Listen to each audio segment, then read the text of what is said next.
Shooting locations ಬಗ್ಗೆ ಹೇಳೋದಾದ್ರೆ ಎಲ್ಲೆಲ್ಲಿ ನಡೀತು, ಎಷ್ಟೇ ದಿನಗಳ ಕಾಲ ನಡೀತು, ಮೇಡಮ್ ಶೂಟಿಂಗ್ ಅವ್ರನ್ನ ಸೀರಿಯಲ್ಸ್ ಕಡೆಯಿಂದ ಸಿನಿಮಾಗೆ ಯಾವ ರೀತಿ ಅಪ್ರೋಚ್ ಮಾಡಿ ಕರ್ಕೊಂಡು ಹೋದ್ರಿ? ಇಲ್ಲ, ಅವ್ರು ಸುಮಾರು ಸಿನಿಮಾಗಳು ಅಲ್ಲ, ಮಾಡಿದ್ದಾರೆ. ಈಗ ಸದ್ಯಕ್ಕೆ ಮುದ್ದು ಸೊಸೆಯಲ್ಲಿ ಬ್ಯುಸಿ ಆಗಿದ್ದಾರೆ, ಮುದ್ದು ಸೊಸೆ ತಾಯಿಯಾಗಿ. ಸೊ ಅವರ ಸ್ಕೆಡ್ಯೂಲ್ ಅಲ್ಲಿ ಎಷ್ಟು ಬ್ಯುಸಿ ಇರ್ತಾರಲ್ಲ, ಸೊ ಹೌದು. ಹಾಗಾಗಿ ನಿಮ್ಮ ಒಂದು ಸಿನಿಮಾಗೆ ಯಾವ ರೀತಿ ಇತ್ತು ಅಂತ? ಅಂದ್ರೆ ನಮ್ಮ ಓವರ್ ಆಲ್ ಶೂಟಿಂಗ್ ಶೆಡ್ಯೂಲ್ ಇದ್ದಿದ್ದು 98 ದಿವಸ. ಬಿಕಾಸ್ ನೀವು ಟ್ರಾವೆಲಿಂಗ್ ಸಿನಿಮಾ ಆಗಿರೋದ್ರಿಂದ ನೀವು ಒಂದು ಲೊಕೇಶನಲ್ಲಿ ಶೂಟ್ ಮಾಡಿ ಮತ್ತೆ ದೆನ್ ಪ್ಯಾಕಪ್ ದೆನ್ ಬೇರೆ ಲೊಕೇಶನ್ಸ್. ಕೆಲವೊಂದು ದಿವಸ ಬರೀ 1 ಮಿನಿಟ್ ಫುಟೇಜ್ ತೊಗೊಳಕ್ಕೆ ಸಾಧ್ಯ ಆಗ್ತಿತ್ತು ಬಿಕಾಸ್ ಲೊಕೇಶನ್ ಟ್ರಾವೆಲ್ ಇರೋದು. ಮತ್ತು ಕೆಲವೊಂದು ಸ್ವಲ್ಪ ಡೀಪ್ ಜಂಗಲ್ ಶಾರ್ಟ್ಸ್ ಇರೋದ್ರಿಂದ ಚಾಲೆಂಜಸ್ ಇತ್ತು, ನಾವು ಅಲ್ಲೇ ಹೋಗಿ ಕ್ಯಾಂಪ್ ಮಾಡಬೇಕಿತ್ತು. ಸೊ ಈ ಥರದ್ದೆಲ್ಲ ಚಾಲೆಂಜಸ್ 98 ಡೇಸ್ ಶೂಟ್ ಆಗಿದೆ. ಇನ್ನು madam yes very supportive. So whether it is in terms of shoot locations ತುಂಬ efficient madam. Efficient, super fast ಅವರು. ನಮಗೆ ನಾವೇ ಫಾಸ್ಟ್ ಅಂತ ಅಂದ್ಕೊಂಡಿದ್ವಿ, ಮೇಡಮ್ ಬಂದಮೇಲೆ ಆ ಸ್ಪೀಡ್ ನಮಗೆ ನಮಗಿಂತ ಫಾಸ್ಟ್ ಅಲ್ಲಪ್ಪ ಇವರು.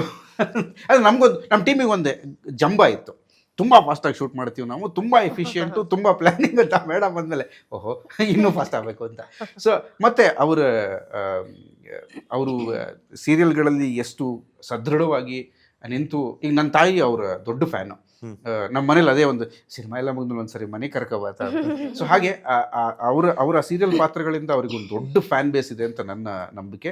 ಅದರ ಜೊತೆಗೆ ಅವರ ಸಿನಿಮಾ ಪಾತ್ರಗಳು ತುಂಬ ಜೀವ ತುಂಬಿದ್ದಾವೆ, ಅದು ನನಗೂ ಮೋಟಿವೇಟ್ ಮಾಡಿದೆ. ಸೊ ಮೇಡಮ್ ಒಂದು ನೋಡಿ, ಕ್ಯಾಮ್ರಾ ಮುಂದೆ ಪಾತ್ರ ಮಾಡೋದಕ್ಕೆ ಕೆಲವೊಬ್ಬರು ಆರ್ಟಿಸ್ಟ್ಗಳು ಬಂದು ಮಾಡೋದು ಅದು ಬೇರೆ, ಬಟ್ ಆ ಪಾತ್ರ ಬರೋಕ್ಕಿಂತ ಮುಂಚಿನ ತಯಾರಿ ಇದೆಯಲ್ಲ, ಐ ಥಿಂಕ್ ಆಲ್ಮೋಸ್ಟ್ ಒಂದು 15 ದಿವಸಗಳ ಕಾಲ ಅವ್ರು ಈ ಪಾತ್ರವನ್ನು ಯೋಚನೆ ಮಾಡಿದ್ರು. ಆಮೇಲೆ ಒಂದು 3-4 ದಿವಸಗಳ ಕಾಲ ನಾವು ಅದನ್ನು ಡಿಸ್ಕಸ್ ಮಾಡಿದ್ವಿ. ಅದ್ರ ಜೊತೆಗೆ ಅದಕ್ಕೆ ಅವ್ರು ಬಂದಮೇಲೆ ಅಷ್ಟು ಫಾಸ್ಟು, ಆ ಸ್ಪೀಡು, ಎಫಿಷಿಯೆಂಟು ಅಂತ ನಮಗೆ ಅನಿಸ್ತು. So she came absolutely prepared. ಅಲ್ಲ, ಇವ್ರಿಗೆ ತುಂಬ ಕ್ಲಾರಿಟಿ ಇತ್ತು. ಅಂದರೆ ಈ ಪಾತ್ರ ಹೀಗೆ ಮಾತಾಡಬೇಕು ಅಂದಾಗ ಕಲಾವಿದರಿಗೆ ಏನಾಗುತ್ತೆ, ಹೀಗೆ ಮಾಡಬೇಕು ಅಂತ ಹೇಳಿದಾಗ ಈಸಿ ಆಗುತ್ತೆ. ಅಂದರೆ ನಮಗೊಂದು ಡೆಫಿನಿಷನ್ ಸಿಗತ್ತೆ, ಅದು ಡಿಫೈನ್ ಆಗಿಬಿಡುತ್ತೆ. ಅವರ ಡೆಫಿನಿಷನ್ನ ತುಂಬ ಚೆನ್ನಾಗಿ ಕೊಟ್ಟರು. ಅಲ್ಲಿ ಪ್ರತಿಯೊಂದು ಲೈನ್ ಕೂಡ ಹೇಗೆ ಹೇಳಬೇಕು, and to be very natural is not easy at all.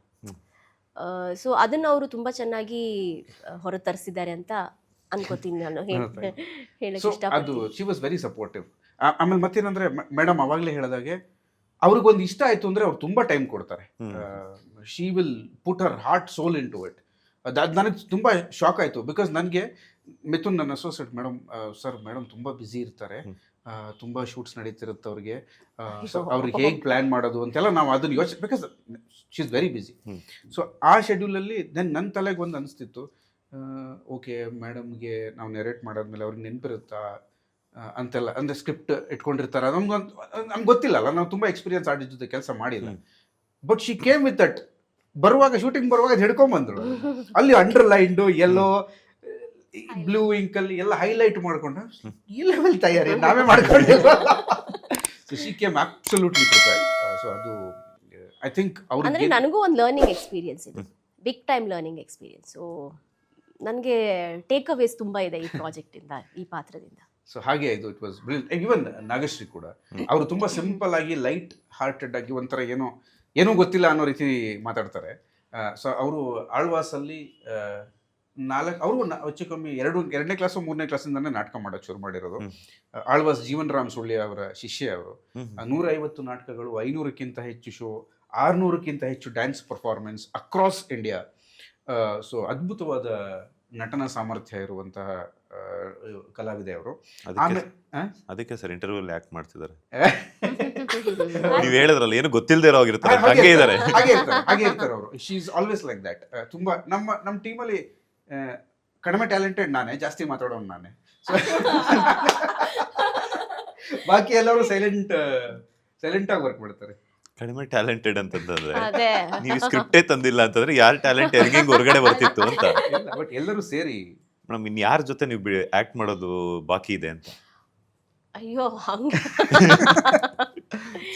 ಇಲ್ಲ, ನಾನು ತುಂಬ ಜನರ ಜೊತೆ ಹಂಗೆ ಮಾಡಿಲ್ಲ. ನಾನು ಸ್ಟಾರ್ ನಟರಗಳ ಜೊತೆ ಯಾವುದೂ ಮಾಡಿಲ್ಲ ಇದುವರೆಗೂ. ಯಶ್ ಆಗಿರ್ಬೋದು, ಸುದೀಪ್ ಅವರಾಗಿರ್ಬೋದು, ಅಫ್ಕೋರ್ಸ್ ಶಿವಣ್ಣ ಒಬ್ರು ಬಿಟ್ಟರೆ ಯಶ್, ಸುದೀಪ್, ದರ್ಶನ್ ಇವ್ರುಗಳು ಯಾರ ಜೊತೆನೂ ನಾನು ಮಾಡಿಲ್ಲ.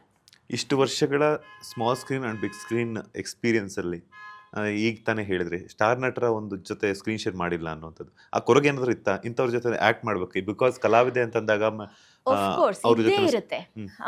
ಆದ್ರೆ ಆ ಕಥೆಯಲ್ಲಿ ನನ್ನ ಪಾತ್ರದ ಅವಶ್ಯಕತೆ ಎಷ್ಟಿರುತ್ತೆ ಅನ್ನೋದು ಮುಖ್ಯ ಆಗುತ್ತೆ. ಹ್ಮ್. ಸೊ ಅಲ್ಲಿ ಅವಶ್ಯಕತೆ ಇದ್ದು ಆ ಪಾತ್ರ ನನಗೆ ಬಂದ್ರೆ I'll be more than happy to take that. ಆದಷ್ಟು ಬೇಗ ಅದು ಸಿಗ್ಲಿ ಅಂತ ಕೇಳ್ಕೊಂಡು. ಯಾರ ಜೊತೆ ಬೇಗ ಸಿಗ್ಲಿ ಅಂತ ಯಾರ ಜೊತೆ ಆದ್ರೂ ಪರವಾಗಿಲ್ಲ. ಒಬ್ರ ಹೆಸರು ಹೇಳಿದ್ರೆ ಮನ್ಸು ನೋಯಿಸ್ತೀವಿ ಅಂತ ಹೇಳ್ಬಿಟ್ಟಲ್ಲ ಮೇಡಮ್. ಜನರಲಿ ನಾಗಶ್ರೀ ಅವರೇ, ಈಗ ನಿಮ್ಗೆ ಇದು ಎಷ್ಟನೇ ಸಿನಿಮಾ? ಹಾಗೇನೆ ಇದು ಮೊದಲನೇ ಸಿನಿಮಾ. ಇದಕ್ಕಿಂತ ಮುಂಚೆ ರಂಗಭೂಮಿ ಬಿಟ್ರೆ ಬೇರೆ ಎಲ್ಲಾದ್ರೂ ತೊಡಗಿಸ್ಕೊಂಡಿದ್ರ ಸ್ಮಾಲ್ ಸ್ಕ್ರೀನ್ ಅಲ್ಲಿ ಏನಾದ್ರು?